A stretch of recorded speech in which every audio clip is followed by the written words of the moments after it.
नमस्कार साथियों, निर्माण क्लासेज अयोध्या में आपका हार्दिक स्वागत है। आज हमको क्या पढ़ना है? भारत में प्रथम विदेशी आक्रमण हुआ, ठीक है, मौर्य काल के पहले हुआ। उसमें सिकंदर प्रमुख था, उसके बारे में हम लोग पहले ही पढ़ चुके हैं। उसके बाद मौर्य काल की स्थापना हुई। मौर्य काल में बहुत शांत रहा, विदेशी आक्रमणों में कोई मतलब नहीं रहा। सेल्यूकस का आक्रमण भी रहा तो वो पराजित रहा। कोई भारत पर ऐसा प्रभाव नहीं पड़ा कि जिसकी हम जो है अलग से कोई मूल्यांकन करें। वो चंद्रगुप्त मौर्य के समय ही हमने पढ़ लिया। फिर जो स्टैंडर्ड माना जाता है वो उसी क्रम में माना जाता है, पहले आक्रमण के ही क्रम में माना जाता है। जो दूसरा क्रम बना आपका विदेशी आक्रमणों का, वो उसी सेल्यूकस के साम्राज्य के विघटन के पश्चात बैक्ट्रिया अफगानिस्तान में हिंद यवनों का जो शासन था उनके जरिए ही हुआ, ठीक है। मतलब फिर नेक्स्ट आक्रमण भी यवन ग्रीकों ने ही शुरू किया, लेकिन ये अफगानिस्तान के बैक्ट्रिया में इनका मुख्यालय था। यहाँ से आगे बढ़ करके भारत की ओर आए, ठीक है। तो द्वितीय विदेशी आक्रमण को हम 4 भागों में बांट करके पढ़ते हैं। हिंद एवं भारतीय यूनानी या इंडो ग्रीक, ठीक है, ये बैक्ट्रिया अफगानिस्तान की ओर से आए थे। सक्स सीथियन सीरिया के निकट से आए थे। इनकी 5 शाखाएं थीं, लेकिन 2 प्रमुख शाखाओं के बारे में हम पढ़ेंगे। पहलो पार्थियन यानी कि फारस की खाड़ी के पास, ईरान के पास से आए थे।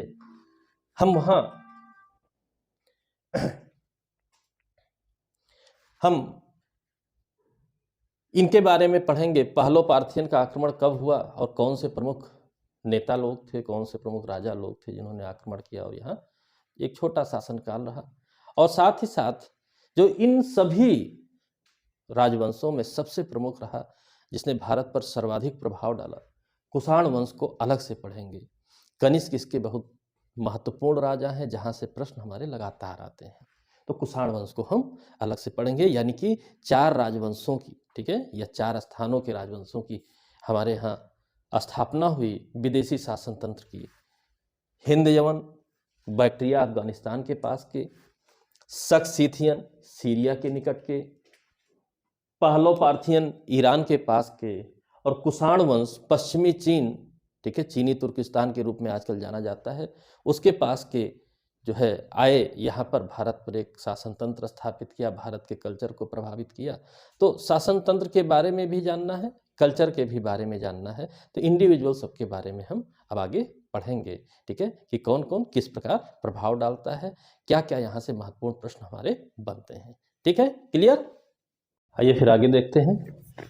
पहला वंश विदेशी आक्रमणों में हिंद यवन, इंडो ग्रीक, भारतीय यूनानी, इंडो बैक्ट्रियन, कई नामों से पूछा जाता है, ठीक है। तो जो भी नाम रहे सारे एक ही हैं, ठीक। सेल्यूकस मौर्य साम्राज्य के समय, चंद्रगुप्त मौर्य के समय चर्चा में था। जब इसके साम्राज्य का विघटन हुआ तो बैक्ट्रिया अफगानिस्तान में डायोडोटस प्रथम ने यूनानी साम्राज्य की स्थापना की, ठीक है। डायोडोटस प्रथम ने यूनानी साम्राज्य की स्थापना की, और उसी के वंशज डेमेट्रियस वंश, ठीक है, डेमेट्रियस प्रथम है, जिन्होंने सर्वप्रथम पंजाब को जीता और राजधानी साकल या वर्तमान में सियालकोट नाम से जाना जाता है, साकल या सियालकोट को अपनी राजधानी बनाई, ठीक है। पाकिस्तान में पड़ता है, ठीक, भारत में अब नहीं रह गया, लेकिन उसमें भारत की स्थिति थी। और डेमेट्रियस वंश या डेमेट्रियस प्रथम ने अपने वंश की यहाँ पर भारत में स्थापना की, ठीक। इस वंश का सबसे इंपॉर्टेंट, जबकि आप प्रश्नों को भी देखे होंगे, सबसे इंपॉर्टेंट मिनांडर या मिलिंद नाम का राजा हुआ, ठीक है। इससे लगातार प्रश्न आपके आते रहते हैं। मिनांडर या मिलिंद नाम का राजा हुआ, ठीक है। इसने इस डेमेट्रियस वंश यानी कि हिंद यवन वंशों में जो डेमेट्रियस वंश था, उसको गंगा यमुना दोआब से लेकर काठियावाड़ गुजरात तक, यानी गंगा यमुना दोआब कहाँ मिलेगा? उत्तर प्रदेश, दिल्ली, हरियाणा आदि के बॉर्डर के पास से लेकर के काठियावाड़ गुजरात तक अपने साम्राज्य का विस्तार किया, ठीक। एक बड़े साम्राज्य का विस्तार किया। साथ ही सबसे चर्चित क्वेश्चन जो है मिलिंद पन्हो नाम के, यानी मिलिंद के प्रश्न, इस नाम के पुस्तक है, बौद्ध धर्म की प्रमुख पुस्तकों में आती है। भारतीय इतिहास के स्रोत जानने के स्रोतों की प्रमुख पुस्तकों में आती है मिलिंद पन्हो, ठीक है, जो कि मिलिंद या मिनांडर के प्रश्न थे, बौद्ध भिक्षु नागसेन के जवाब थे। इतना प्रभावित हुआ कि अंतोगत्वा उसने बौद्ध धर्म स्वीकार कर लिया और बौद्ध धर्म का अनुयायी हो गया। यहीं से प्रश्न आते हैं, ठीक है। तो एक वंश डेमेट्रियस वंश रहा और एक यूक्रेटाइज वंश ने भी, इस हिंद यवन शासकों के यूक्रेटाइज वंश ने भी भारत में शासन किया। यूक्रेटाइज ने डेमेट्रियस से, ठीक है, इसी के साथ थे, लेकिन यूक्रेटाइज ने इनसे बगावत करते हुए एक नए राज्य की स्थापना की और अपनी राजधानी तक्षशिला में बनाया। तक्षशिला भी पाकिस्तान है, आप जानते हैं पाकिस्तान में है।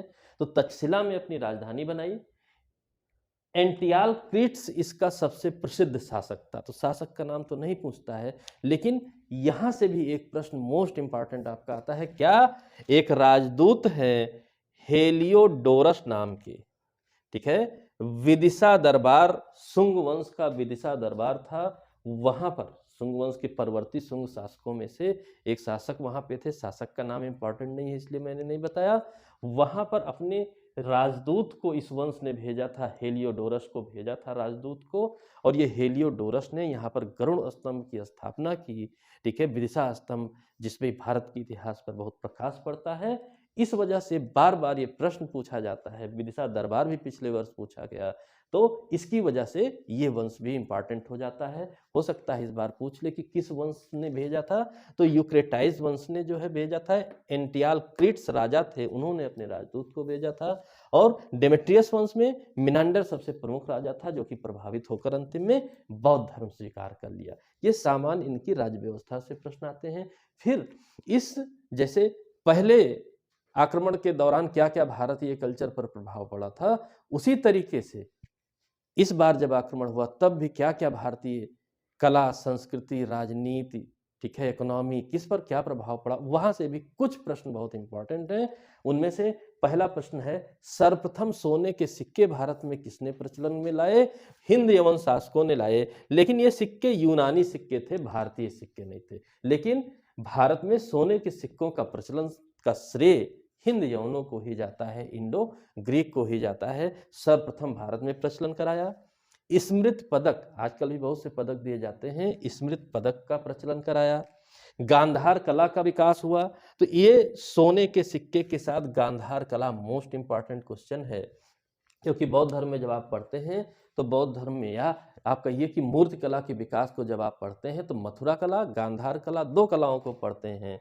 तो गांधार कला कहाँ से प्रभावित थी? यूनानी कल्चर से प्रभावित थी। मथुरा कला ठेठ भारतीय कला है। तो गांधार कला में, ठीक है, बहुत ज़्यादा मूर्तियां महात्मा बुद्ध की पाई जाती हैं, ठीक है, इसलिए गांधार कला भारत की प्रमुख मूर्ति कला के रूप में डेवलप हुआ। और ये भी प्रश्न पूछता है, यूनानियों का प्रभाव था, इस पर यूनानी प्रभाव पाया जाता है। साथ में होरोशास्त्र यानी कि फलित ज्योतिष के क्षेत्र में यूनान में डेवलपमेंट हो चुका था, भारत में नहीं। फलित ज्योतिष भारत में यूनान के जरिए आई, ये प्रश्न भी पिछले ही वर्ष आया हुआ है। और ज्योतिष के मामले में दो पुस्तकों का उल्लेख है। गार्गी संहिता, भारत को यूनान का ऋणी ज्योतिष के मामले में गार्गी संहिता में माना जाता है। और बृहद संहिता, इसमें कहा गया कि यूनानी बर्बर तो हैं, लेकिन इनके ज्ञान के आगे, इस तरह की नॉलेज है ज्योतिष में, इनका जो ज्ञान है उस हिसाब से ऋषियों की तरह पूजनीय है। बर्बर भी माना, पूजनीय भी माना। तो जो प्रश्न आता है गार्गी संहिता से, ज्योतिष में भारत यूनान का ऋणी है, ये भी आता है। और पूजनीय बताया गया है बृहद संहिता में, ये भी प्रश्न आता है। तो ये दोनों प्रश्न मोस्ट इंपॉर्टेंट हैं आपके, ठीक है। यानी कि हिंद यवन से हमारे दो वंशों के प्रश्न पूछे जा सकते हैं। प्रारंभिक तौर पर बैक्टीरिया में डेवलपमेंट हुआ, ये पूछा जा सकता है, मिनांडर से प्रश्न आएगा। और हेलियोडोरस जो राजदूत आया था उससे प्रश्न आएगा, और इन प्रभावों से प्रश्न आएगा, ठीक। इससे ज़्यादा बहुत ज़्यादा आपको एक्सप्लेनेशंस की जरूरत नहीं है, सीधे प्रश्न आते हैं। समकालीन व्यवस्था को आप समझिए, आपके लिए आसान हो जाएगा। अब देखते हैं अगला वंश कौन सा। अगला वंश है आपका शक सीथियन, ठीक है। शक के बारे में पढ़ना है, ठीक। शक किस तरीके से हमारे प्रश्न बनते हैं, ठीक है। ये अपने आप को क्षत्रप कहते थे, क्षत्रप कहलाए, ये क्षत्रप कहते थे, क्षत्रप कहलाए। और ये दो शाखाओं में विभाजित थे, ये दो शाखाओं में विभाजित थे। दो शाखाओं में विभाजित होने के अनुसार इनका शासन था। उत्तरी क्षत्रप कहलाते थे और साथ ही साथ पश्चिमी क्षत्रप के रूप में ये प्रसिद्ध थे। उत्तरी क्षत्रप जो थे ये तक्षशिला में, इनका शासन कहाँ पर स्थापित हुआ? तक्षशिला में मेउस द्वारा स्थापित किया गया। तो मेउस बहुत इंपॉर्टेंट नहीं है, बहुत ज़्यादा प्रश्न ही बनते हैं मेउस द्वारा। और फिर ये थोड़ा सा इधर उधर बिखरे रहे, सब कुछ रहा, ठीक। फिर इनकी राजधानी मथुरा बनती है और वहाँ पर राजा राजूल थे। मथुरा राजधानी बनती है, लेकिन ये मथुरा कैसे पहुँचते हैं? पहले ये उज्जैन पहुँचते हैं, मालवा में, उज्जैन मध्य प्रदेश में, और वहाँ पर विक्रमादित्य द्वारा, ठीक है, विक्रमादित्य द्वारा, ठीक, पराजित किए जाते हैं। और फिर ये मथुरा में जाकर के शासन तंत्र स्थापित करते हैं। यानी कि उत्तरी क्षत्रप तक्षशिला, उज्जैन और मथुरा में बिखरे हुए थे, ठीक है। तो ये चीज़ जानिए, ठीक, बहुत इंपॉर्टेंट नहीं है। विक्रमादित्य के रूप में पूछा जा सकता है आपसे कि क्या इंपॉर्टेंस है कि उज्जैन में किसने पराजित किया था?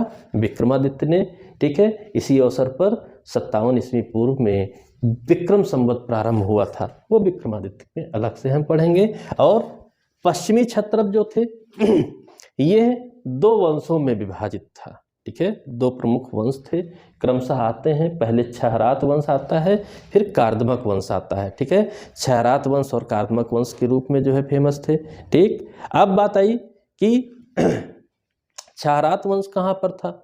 क्षहरात वंश आपका महाराष्ट्र में था, महाराष्ट्र के आसपास क्षहरात वंश का शासन तंत्र स्थापित था। नाहपान वहाँ पर सर्वाधिक फेमस राजा था, ठीक। क्षहरात वंश का राजा कौन सबसे फेमस था? नाहपान। और फेमस कोई जीतने के कारण, कोई हारने के कारण। तो इनका जो प्रश्न बनता है वो कहाँ से बनता है? वो बनता है गौतमी पुत्र सातकर्णी द्वारा नाहपान को हराया गया, और उल्लेख मिलता है इसका सातवाहन वंश द्वारा हराया गया। यानी पैरेलल वंश था, सातवाहन के साथ साथ चलता था। यानी कि दक्षिण में सातवाहन थे और उत्तर में आपके शक सिथियन थे। तो कभी ऐसा भी प्रश्न पूछ सकता है, तो इसको भी आप जानिए, ठीक। गौतमी पुत्र सातकर्णी द्वारा पराजित किया गया, ठीक है। दूसरा कार्दमक वंश था। यहाँ पर जो राजा सबसे फेमस रहे, वहां से लगातार आपका प्रश्न आता है। रुद्रदामन, ये उज्जैन और काठियावाड़ के आसपास ये फैले हुए थे। इनका शासन तंत्र स्थापित था, मजबूत शासन तंत्र स्थापित था, जिसके बहुत प्रसिद्ध राजा हैं रुद्रदामन, ठीक है। 130 से 150 ईस्वी के लगभग इनका शासन काल रहा। जूनागढ़ अभिलेख इन्होंने रचित कराया संस्कृत भाषा में, जिसके बारे में आप लोग पढ़ चुके हैं। और इसी जूनागढ़ अभिलेख में सुदर्शन झील का भी उल्लेख है कि कब निर्मित हुई और कौन कौन जीर्णोद्धार किए, पूरा डिटेल जूनागढ़ अभिलेख में मिलता है। वो रुद्रदामन के अभिलेख के रूप में जाना जाता है। और उस अभिलेख और अन्य प्रमाणों के आधार पर क्या मिलता है कि ये वैदिक धर्म के पोषक थे। यानी कि कार्दमक वंश के बारे में स्पष्ट प्रमाण मिलता है कि वैदिक धर्म का, भारत का जो वैदिक धर्म था उसका पोषण किया गया। और वशिष्ठ पुत्र पुलवामी, ठीक, यहाँ नाहपान, ठीक है, नाहपान गौतमी पुत्र सातकर्णी द्वारा पराजित होता है क्षहरात वंश का। लेकिन वहीं कार्दमक वंश के रुद्रदामन द्वारा वशिष्ठ पुत्र पुलवामी 2 बार पराजित होते हैं। 2 बार रुद्रदामन ने उनको पराजित किया, इसलिए भी इसकी चर्चा बहुत ज्यादा है, बहुत इंपॉर्टेंट राजाओं में से हैं, ठीक है। तो रुद्रदामन से 2 मोस्ट इंपॉर्टेंट क्वेश्चन है, जूनागढ़ अभिलेख और वशिष्ठ पुत्र पुलवामी को हराया जाना 2 बार। ये 2 बहुत इंपॉर्टेंट क्वेश्चन हैं। और साथ ही एक और प्रश्न जानने की जरूरत है। शासन तंत्र चलता रहा चलता रहा चलता रहा, और रुद्र सिंह तृतीय नाम का अंतिम शासक हुआ, जिसको चंद्रगुप्त द्वितीय द्वारा, गुप्त वंश के चंद्रगुप्त द्वितीय द्वारा पराजित किया गया। और इसी के साथ शक साम्राज्य का, भारत में शकों का अंत हो गया, ठीक है। यानी कि चंद्रगुप्त द्वितीय ने भी विक्रमादित्य की उपाधि ली थी, विक्रमादित्य से कंफ्यूजन नहीं होना चाहिए। एक ये विक्रमादित्य हैं, उज्जैन में हराते हैं, ठीक है, उत्तरी क्षत्रपों को, शकों को। और एक ये चंद्रगुप्त द्वितीय हैं जिन्होंने विक्रमादित्य की उपाधि ली। इन्होंने रुद्र सिंह तृतीय नाम के अंतिम शक शासक को हराया और शक साम्राज्य का भारत में अंत हो गया। ये शक साम्राज्य से जुड़ी हुई बातें थी, ठीक है। अगला वंश देखते हैं। अगला वंश है आपका पार्थियन पहलो, ठीक है। पार्थियन नाम से जाना जाता है, पहलो वंश है, क्योंकि ये लोग पर्सिया से आए थे। और पर्सिया कहाँ पर है? फारस की खाड़ी यानी ईरान के पास, ठीक। तो इसमें किसने स्थापना की, किसने नहीं, उससे सामान्यतः प्रश्न नहीं पूछा जाता। सबसे इंपॉर्टेंट राजा रहे गोंडोफर्निस। सबसे फेमस राजा रहे, जिनका काल है 20 ईस्वी से 41 ईस्वी के मध्य इनका कार्यकाल रहा। ठीक है, गोंदोफर्निस, तक्षशिला इनकी राजधानी थी। ठीक, सबसे इंपॉर्टेंट क्वेश्चन है सेंट थॉमस। ठीक है, सेंट थॉमस प्रथम ईसाई मिशनरी हैं, धर्म प्रचारक हैं जो भारत आए, यानी कि भारत में पहली शताब्दी में ही ईसाई प्रचारक आ गए थे, सेंट थॉमस आ गए थे। और ये इनकी हत्या भी भारत में हुई, तमिलनाडु में इनकी हत्या हुई। ठीक है, तो सेंट थॉमस, लगातार आपका प्रश्न आता है, प्रथम ईसाई मिशनरी जो भारत पहुंचे, किसके शासनकाल में? गोंडोफर्निस के किस वंश से संबंधित है? पार्थियन या पहलो वंश से संबंधित है। और भारत में ईसाई धर्म आ गया। ठीक है, पहली शताब्दी में ही आ गया। इस बात को याद रखे रहिएगा, ये क्वेश्चन लगातार आया हुआ है। ठीक है, तो ये क्वेश्चन लगातार आया हुआ है। तो आपके आज हिंद यवन, सक्सिथियन, पार्थियन पहलो, 3 विदेशी वंशों के बारे में आप लोगों ने पढ़ा। ठीक, जो मौर्य साम्राज्य के पतन के बाद, मौर्य साम्राज्य के अंत होने के बाद भारत पर आक्रमण किए, सफल आक्रमण के रूप में रहा, और भारत के कुछ हिस्सों पर इन वंशों का शासन रहा। अब इसमें इस आक्रमण के दौरान, या यह कहिए इस विदेशी शासन में, सबसे इंपॉर्टेंट अगला विदेशी शासन आपका रहेगा, जिसको आप कुषाण वंश के रूप में जानते हैं, जिसके बारे में हम अगले वीडियो में पढ़ेंगे। कनिष्क इसके बहुत प्रसिद्ध राजा रहे।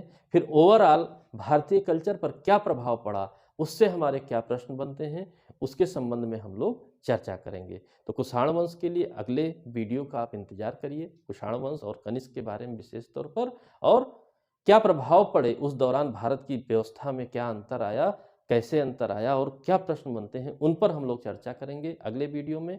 ठीक, फिलहाल इन 3 वंशों के साथ ये वीडियो यहीं पर समाप्त होता है।